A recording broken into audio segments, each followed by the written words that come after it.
side-leasing farm.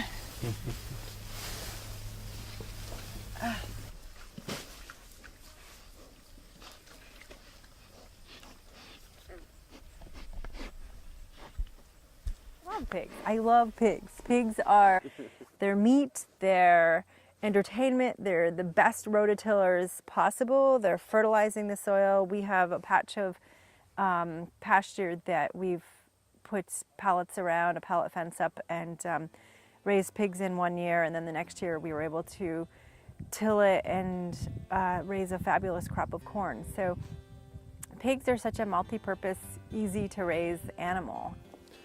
I think pigs are really easy to raise. I think that they're a real fun animal to raise. There's so much entertainment, you know, just to watch them because they're so inquisitive and they really just have these little personalities, and each one's unique to themselves. And their interactions with each other is really fascinating too. I don't even know what made us decide to get pigs. I think it was just one of our first. We had tried chickens and raising our own poultry for meat, and pigs just seemed like the next thing that people said were kind of easy to do. We had 2 pigs the first year, and after they had gone away, my wife looked at me and she said, I want to get a dog because the pigs really reminded me a lot of the dogs that we've seen. And so, you know, you throw a stick to a pig, it'll run over to the stick and grab it and shake it around, and you know, just like a dog. So that's actually how we ended up getting a dog. They're not like a cow that sits around looking at you. They have amazing personality. They run around, their tails wiggle, they are very observant, and they're just a joy to have around the farm. So when we get the pigs, I think they're around 20 pounds or so. They're pretty small. And within the course of 6 to 7 months, they can get up to, I think when the last pigs that we sent out after 7 months, they were up to about 300 pounds each.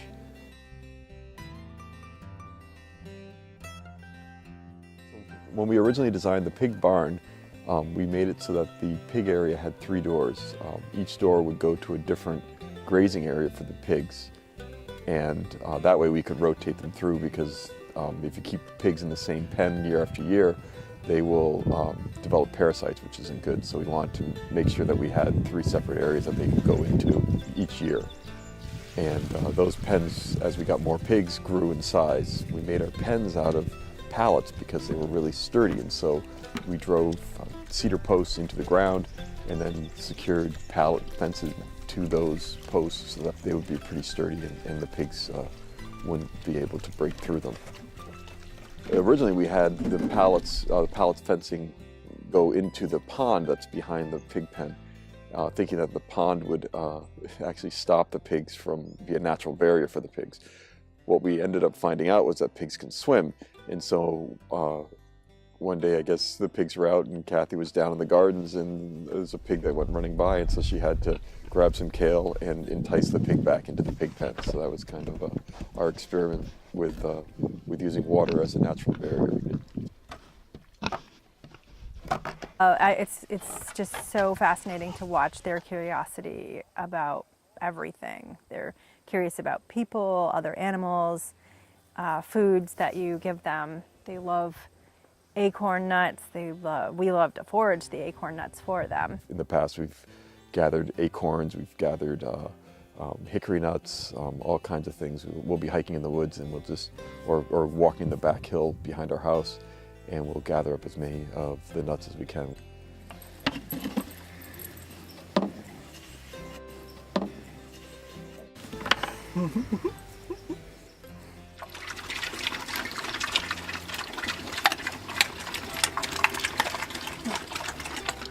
You know, they get a little intimidating when they're up to about 300 pounds, and I mean 250, 300 pounds is kind of the optimal weight, I guess, to harvest a pig at. And so at the end of their life, so they can be pretty intimidating. You know, they'll push up against you, and you know that they're there when they do. It's amazing just to watch them eat. It's so entertaining, and on hot days they like to be cooled down, and it's fun to just spray them off with a hose. They just get the biggest kick out of it. It's like they're getting this wonderful car wash or pig wash. And we get things called pig kisses, which is when the pig's muddy nose gets brushed up against you. And so, you know, sometimes when I go down to feed them, I'll come back with a big nose print on my knee. And sometimes you don't realize that it happened until you're halfway through the day and you start smelling the pig smell that's coming from your knee. Like, what's that smell? Like driving to work and you look down on your knee and there's a big blotch on your knee. That's. Or you'll be like going to a party and you'll be like, yeah.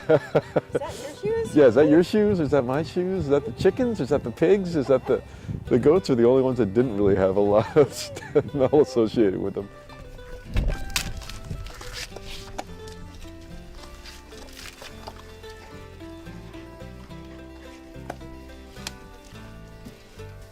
Yeah, they're a joy to have around, and I don't regret learning about raising pork. It's been so much fun. It's added so much to the farm, not just like entertainment-wise and provided us meat for our freezer, but they have given us this amazing soil as an extra. So I can't say enough about pigs. I love them. What haven't I said about pigs? Just being able to have that interaction with them, on a regular basis, to be able to go down and just watch them for a half an hour just doing the pig things that they do, it's really rewarding. At the end of the day, you've done all your chores and you get to just kind of hang out and watch them play and be who they are. And I would say that it's definitely a meditative practice when you're kind of down there watching the pigs be pigs. It mesmerizes me a lot of the time.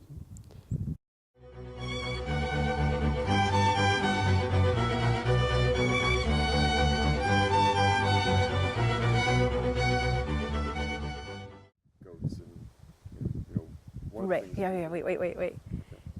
The best thing about pigs is the grunt, grunt, grunt, grunt, grunt noise that they make. Because they're so funny. All right. But okay. I Grunt, grunt, was grunt, thinking, grunt.